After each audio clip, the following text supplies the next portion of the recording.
Opa, aqui é o Érico, e uma pergunta que o Rômulo me fez no comentário do último vídeo que eu mandei, do vídeo que chama Síndrome do Impostor.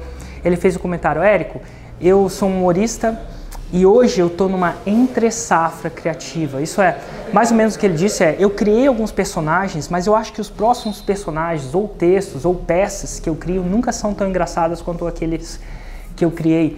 E ele fala assim: cara, eu quero desbloquear, eu quero sair disso. Como é que eu faço para sair disso? E eu resolvi gravar esse vídeo para responder essa exata pergunta, para dizer como eu faço para sair disso. Primeira coisa que eu digo para o Rômulo é o seguinte: essa entre-safra criativa, ou esse bloqueio para eles, é uma coisa que ele devia celebrar ao invés de resistir. A maioria das pessoas, quando chegam nesse bloqueio, e eu costumo dizer que esse é um penhasco. O que eu quero dizer com isso? Toda vez que você está prestes a atingir alguma coisa grande, toda vez que você está prestes a atingir um pico muito grande, existe sempre um penhasco que separa você desse objetivo grande. E esse penhasco, na verdade, te ajuda ao invés de atrapalhar. A maioria das pessoas fala: cara, esse penhasco, como é que esse penhasco me ajuda? Eu vou te falar o seguinte: ele te ajuda porque todo mundo se depara com esse penhasco. Esse penhasco é o que define o ordinário do extraordinário. Porque se não existisse esse penhasco, se não existisse esses bloqueios, todo mundo chegava lá. Todo humorista seria engraçado, todo humorista seria extraordinário. Na verdade, não é isso que acontece. Tanto o empreendedorismo também, na verdade, esse penhasco para você, esse bloqueio criativo, para mim, às vezes é um penhasco que acontece antes de eu bater um recorde em um lançamento, antes de eu atingir alguma coisa maior. E esse penhasco é o que faz existir pessoas extraordinárias das ordinárias. Por quê? Porque a maioria das pessoas, quando depara com esse penhasco, o que elas fazem? Elas desistem. É normal isso. E só uma ou duas ou três, quiçá poucas pessoas passam penhascos e elas passam a ser extraordinárias. E no mundo de hoje, no mundo que a gente vive, ele recompensa muito as pessoas extraordinárias e recompensa muito os campeões e quase não recompensa nada essas outras pessoas. Então as pessoas que passam por isso são muito recompensadas e as pessoas que não passam por esse processo de dor, não ultrapassam esse processo de dor, não são recompensadas. Elas vivem na mediocridade, elas vivem no comum, no ordinário e não são recompensadas. Logo, se não existisse esse penhasco para todo mundo passaria para lá, logo você não ia ter tanto resultado quando você vai ter quando você chegar lá. Então a primeira coisa que eu falo para você é, quando você chegar num nível mais alto, pessoas que chegam num nível mais alto, elas não só deixam de resistir o penhasco, esses momentos de dor, esses momentos de bloqueio, como elas costumam celebrar isso. Porque se eles não existissem, elas nunca seriam extraordinárias. Então vai chegar num momento onde você vai treinar e não resistir a esses momentos de ir para baixo. Você não só vai deixar de resistir isso, mas quando você encontrar você vai começar a celebrar esses momentos. Então o que acontece? Muito importante, não resistir e celebrar. Grandes Campeões, um livro que eu estou lendo, mencionei no último, estou relendo pela quinta vez, eu mencionei ele no último vídeo, é o The Art of Learning, do Josh Waitzkin, que era um campeão de xadrez.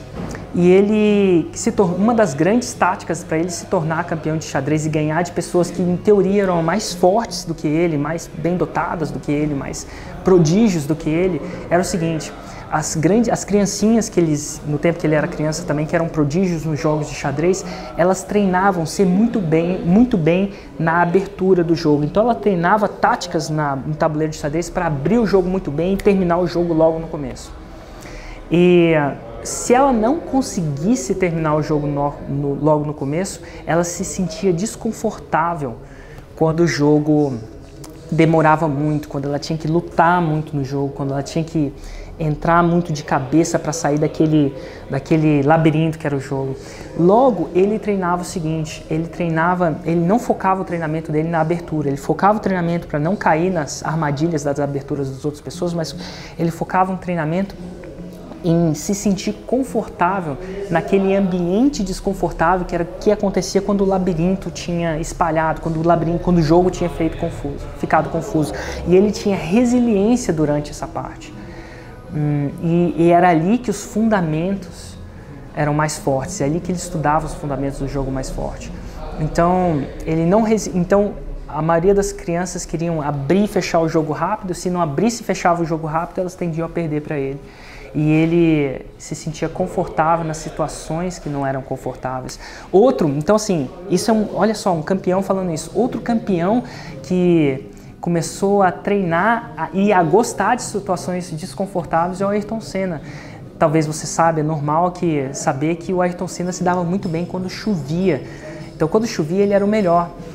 A chance que ele ia ganhar o prêmio. E chover numa corrida é uma situação muito desconfortável. Para muitos corredores é um penhasco, mas o Ayrton Senna adorava aquele penhasco. Tanto é que diz a lenda, né, vamos dizer assim, que uma vez quando ele estava correndo de kart, ele choveu, ele não se deu muito bem. Toda vez que chovia, então ele resolveu ser bom naquela situação de penhasco. Então ele resolveu treinar, não resolveu resistir àquela situação, como ele resolveu abraçar aquela situação. Isso é, chovia, ele pegava o kart dele e ia para, não importa o que acontecia, ia para a corrida. E ali ele aprendeu a se dar bem, a ter controle, a operar melhor o carro dele numa situação de caos. Então é isso que eu falo para você, a situação de caos é a sua amiga e não sua inimiga. E muita gente me pergunta, Érico, mas quando que eu sei que é hora de desistir de uma situação? Você nunca desiste de nada? E eu falo o seguinte, eu desisto de muita coisa, inclusive eu só consigo performar extraordinariamente em umas áreas da minha vida porque eu desisto de várias outras coisas. É importante focar, tem um vídeo que eu falo que é importante focar. Então, uma pessoa que é boa é uma pessoa que desiste muito, só que ela desiste de outros projetos. Agora, como é que eu sei que eu tenho que desistir de um projeto ou não? E um mentor me explicou uma coisa em relação a isso e eu levo isso muito a sério. A hora de desistir de um projeto não é a hora que você está sentindo dor no projeto. Senão, quem está desistindo não é você. É a circunstância que está controlando você a desistir. Então você está num projeto, né? Que o projeto sempre começa muito bom. Olha que legal, a gente está super animado, tem os primeiros resultados, aí vem, logo antes de você chegar lá em cima, vem aquele penhasco e é ruim, e dói, cara, e dói. Mas a hora de você desistir não é a hora que você está sentindo dor. Porque na hora que você está sentindo, se você desistir, na hora que você está sentindo dor, ou se eu desistir na hora que eu estou sentindo dor, quem está desistindo não sou eu, é a dor que está causando o Érico de desistir. Então a hora de eu desistir de projetos para focar em outros projetos é a hora que eu estou lá em cima. Então se eu estou, por exemplo, no lançamento e eu estou num penhasco de lançamento, eu estou sentindo dor de lançamento, não é a hora de desistir. Eu vou terminar aquilo, eu vou fazer o melhor para atingir os meus recordes e quando eu estiver em cima eu tenho escolha, porque quando eu estou em cima eu sei que eu estou dirigindo aquele carro. E eu posso desistir. A hora de você desistir da sua empresa, a hora de você vender a sua empresa, Flávio Augusto fala muito disso, não é quando ela está embaixo não, é quando ela está em cima. A hora de você pedir crédito num banco não é a hora que você precisa, não. Pedir uma linha de crédito é a hora que você não precisa. Na hora que você não precisa, tá cheio de banqueiro tentando te ligar. Na hora que você precisa, ninguém quer te emprestar, ou as taxas estão muito grandes. Então é o seguinte, se você desiste no momento de dor, quem está desistindo não é você, é a dor e você perdeu o controle da sua vida. Você saiu de trás do volante da sua vida e deu o volante para a área de dor. E sempre vai acontecer isso e a maioria das pessoas vão fazer isso. E no momento que você aprende a não desistir no momento de dor, aí que eu, vamos dizer assim, eu posso dizer, no momento que eu não paro de desistir no momento de dor, é aí que eu chego a níveis extraordinários. E quando eu estou lá em cima, eu desisto de várias coisas. Porque aí eu estou desistindo, não a dor está desistindo. Para mim, se eu desisto no momento de dor, eu perco todo aquele trabalho, porque a vitória chega depois de chegar no penhasco. Não adianta, a gente vai peregrinando, até chegar no penhasco, e se eu desistir ali embaixo do penhasco, no momento de dor, eu perdi todo aquele tempo de andar, que eu andei até chegar lá. Então, se a gente está na academia e a gente está fazendo exercício, e no momento, diz as grandes especialistas do mundo físico, que é nas últimas 2 repetições, principalmente o Arnold Schwarzenegger fala isso, que o crescimento do músculo acontece nas últimas 2 repetições. E a maioria das pessoas, é aquela que você está sentindo dor mesmo. E aí a maioria das pessoas fazem, quando chega naquele momentinho de dor, bum, para. E ela não recolhe a recompensa de ter chegado até ali. Infelizmente não fui eu que fiz o design do mundo assim, mas a vitória vem nos últimos 2 milímetros. Então, o que eu aconselho a você é, primeiro, celebra esse penhasco, porque é ele que separa você do ordinário. E no ordinário, não no sentido errado, no sentido incomum da palavra, do ordinário, no sentido de comum. E isso que vai levar no extraordinário. E a segunda coisa que eu falo para você, que eu falaria no olho do meu filho, se ele estivesse me escutando agora, é que na hora da dor não é o momento de desistir. Exatamente, nunca desista no momento de dor. Você desiste de projetos, sim, você escolhe outros projetos, sim, quando você está no alto, porque aí é você que está escolhendo e não a dor que está escolhendo para você. E quando você se eu quero tomar controle da minha vida, eu preciso ser a pessoa atrás do volante, não deixar a dor estar atrás do volante. Essa é uma dica que eu daria para hoje. E em relação ao seu bloqueio criativo, eu queria dizer que eu também tenho bloqueios criativos. Nesses vídeos também eu tenho bloqueios criativos, eu tenho os meus vídeos prediletos. E às vezes eu realmente pergunto, será que eu vou conseguir fazer um vídeo como aquele que eu gostei tanto?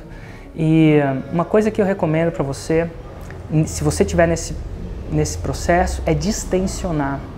Uma grande sacada na criatividade, quanto menos eu estou tensionado, sob tensão, mais criativo eu sou. Então o que eu faço? Eu venho para lugares como esse, que é no momento eu estou no Roasters Home, em Barcelona, um café, e eu sento e tomo um café, eu relaxo, eu dou uma volta de bicicleta no quarteirão, eu ando no sol, eu fico presente, eu medito, no caso, eu medito muito, né? Não sei se vocês sabem, estou num projeto de meditação de 365 dias, então eu medito muito, e quanto mais distensionado eu estou, maior minha criatividade flui. Outra coisa que eu faço é me colocar em outros lugares, que não são os lugares normais, então eu viajo. E viajar para mim me distensiona, me abre a minha cabeça para alguma outra coisa. Toma um café, faz uma pausa. Esses momentos de pausa são muito importantes. Eu acredito que a criatividade pulsa, igual uma onda no mar, ela pulsa, ela dá um ápice e vai para baixo. E do mesmo jeito, eu surfo, né? Então do mesmo jeito que eu não vou resistir à ondulação da onda, é impossível tentar resistir às ondas do mar, não dá para resistir.